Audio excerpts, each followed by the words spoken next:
आज हम लोग डिजिटल एजुकेशन का एक टॉपिक ई गवर्नेंस के बारे में पढ़ेंगे। ई गवर्नेंस का अर्थ क्या है? तो किसी देश के नागरिकों को सरकारी सूचना और सेवा प्रदान करना के लिए संचार और सूचना प्रौद्योगिकी की समन्वित प्रयोग करना ई गवर्नेंस कहलाता है। मतलब सिंपल सा भाषा में बोलें, जब कोई सरकारी सूचना हमें इलेक्ट्रॉनिक मीडिया की मदद से पता चलती है तो उसे हम लोग ई गवर्नेंस कहते हैं।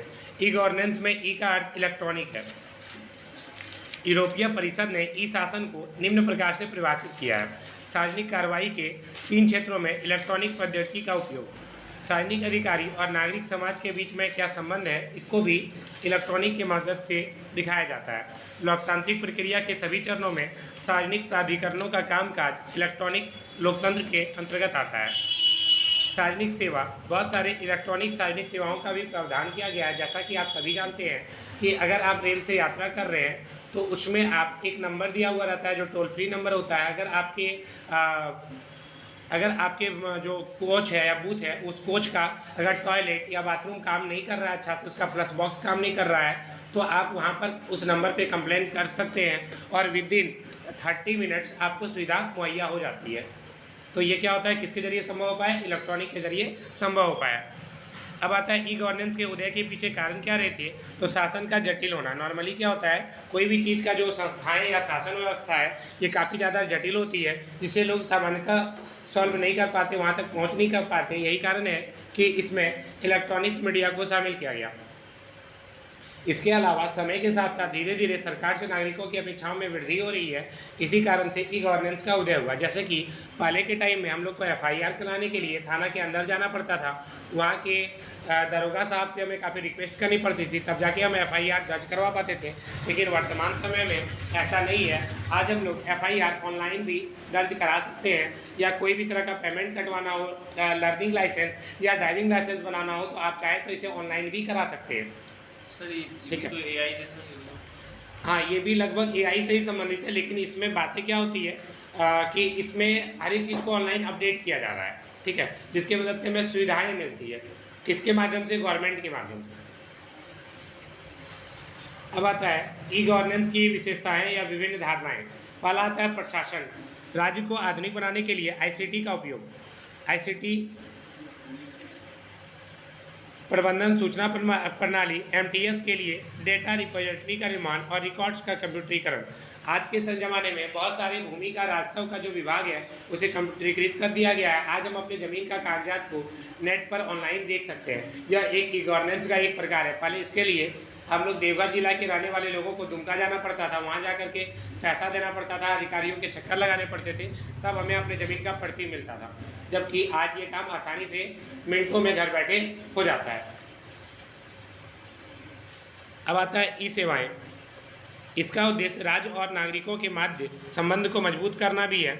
उदाहरण के लिए ऑनलाइन सेवाओं का प्रावधान, ई प्रशासन और ई सेवाओं का एक साथ समायोजन करना भी इसके अंतर्गत आता है, जिसे एक बड़े पैमाने पर ई सरकार कहा जाता है। ई प्रशासन और ई सेवा का एक साथ काम करना। ई गवर्नेंस क्या है? समाज की आवश्यकताओं को पूरा करने के लिए सरकार की क्षमता में सुधार हेतु सूचना और प्रौद्योगिकी का उपयोग करना। इसमें नागरिकों के लिए नीति और कार्यक्रम भी शामिल है। ऑनलाइन सेवा के अतिरिक्त सरकार की योजनाओं की सफलता के लिए आईटी का भी उपयोग करता है। एक चीज़ आप लोग और जानते हैं, बिहार में जाति आवासीय आय बनाने के लिए आपको कहीं लाइन में लगने की ज़रूरत नहीं है। आप डायरेक्ट जाइए, आप चाहें तो घर में बैठ के ऑनलाइन कंप्यूटर पे ही जाति आवासीय आय तीनों अप्लाई कर सकते हैं। लेकिन ये सिर्फ अभी बिहार राज्य में संभव हुआ है, आने वाले समय में यह देश के विभिन्न राज्यों में भी संभव हो जाएगा। तो ये क्या है? ऑनलाइन सेवा है। इसके अलावा आज हम लोग फसल बीमा योजना, मुख्यमंत्री फसल राहत योजना जैसे फॉर्म को भी हम लोग ऑनलाइन फिलअप कर सकते हैं, जहाँ पहले इसके लिए हमें ब्लॉक के चक्कर काटने पड़ते थे। ई लोकतंत्र। राज्य के प्रशासन में समाज के सभी वर्गों की भागीदारी सुनिश्चित करने हेतु आईटी का उपयोग किया जाता है। इसके अंतर्गत पारदर्शिता, जवाबदेहिता और लोगों की भागीदारी पर जोर दिया जा रहा है। जैसे इसका साधारण सा एग्जांपल, मेरे जो वोटर कार्ड में अपना नंबर अपडेट करवाना था, इसके लिए मैं एक बार जो वोटर कार्ड बनाते हैं उनके पास गया, वे मुझे 2-3 दिन घुमाने लगे। और वही चीज़ जब मैंने नेट पर ऑनलाइन कर दिया तो उन्हें एक ही बार में अप्रूवल देना पड़ा, क्योंकि वो क्या है, काफ़ी पारदर्शिता वाली चीज़ है, उसमें भी पैसे की डिमांड नहीं कर सकते हैं, जबकि ऑफलाइन वाले में पैसे की डिमांड हो जाती है। इसमें नीतियों का ऑनलाइन खुलासा, ऑनलाइन शिकायत निवारण, ई जनमत संग्रह आदि शामिल है। उत्पत्ति। भारत में ई गवर्नेंस की उत्पत्ति 1970 के दशक के दौरान चुनाव, जनगणना, कर, प्रशासन आदि से संबंधित डेटा गहन कार्यों के प्रबंधन के लिए किया गया था। आज के समय में भी आप लोग अपने मोटरसाइकिल का जो बीमा करवाते हैं वो आप चाहे तो ऑनलाइन भी कर सकते हैं, इंश्योरेंस जिसे कहा जाता है, और आप फ़ोनपे से भी कर सकते हैं, और उसका चार्ज भी अत्यंत ही कम है, 1.5 रुपया प्रत्येक दिन। तो आपका इंश्योरेंस भी आसानी से हो गया। पहले उस इंश्योरेंस के लिए हमें वहाँ पर जाना पड़ता था, अधिकारियों से मिलना पड़ता था, सिग्नेचर लेना पड़ता था, काफ़ी महंगा प्रोसेस था। आज क्या है, काफ़ी सस्ता प्रोसेस हो गया। प्रारंभिक कदम 1970 में इलेक्ट्रॉनिक विभाग की स्थापना भारत में ई गवर्नेंस की दिशा में पहला बड़ा कदम था, क्योंकि इसमें सूचना और संचार पर ध्यान केंद्रित किया गया था।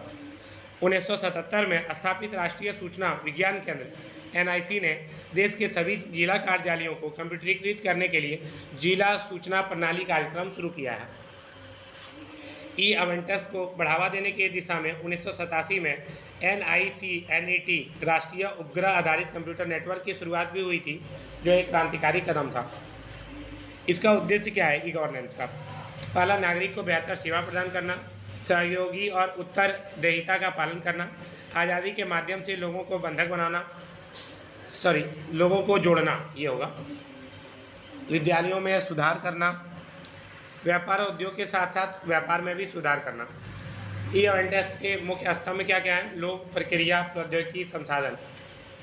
ई अवेंटस में के प्रकार क्या क्या हो सकते हैं? ई अवेंटस के अगर प्रकार बोले हम तो पहला है G2G यानी सरकार से सरकार तक, G2C यानी सरकार से सिटीजन मतलब नागरिक तक, G2B यानी सरकार से बिजनेस तक यानी सरकार से व्यापार तक, G2E मतलब सरकार से एम्प्लॉय तक।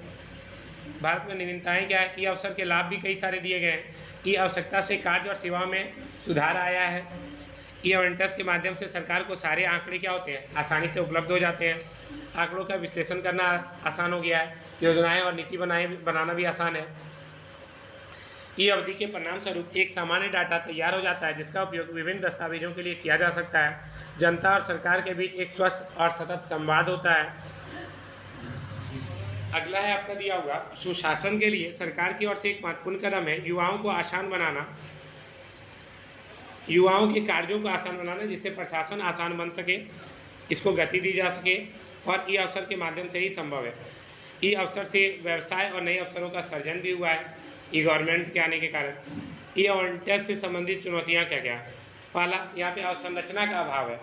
इंटरनेट आदि गैजेट्स हर जगह उतने उपलब्ध नहीं हो पाते। लागत क्या है? ई अवकाशों के बारे में जानने वाले उपाय महंगे होते हैं।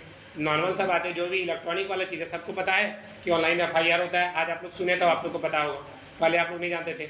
इसके अलावा बाइक का इंश्योरेंस फ़ोनपे के माध्यम से हो सकता था, ये पता था? किया है आप में से किसी ने?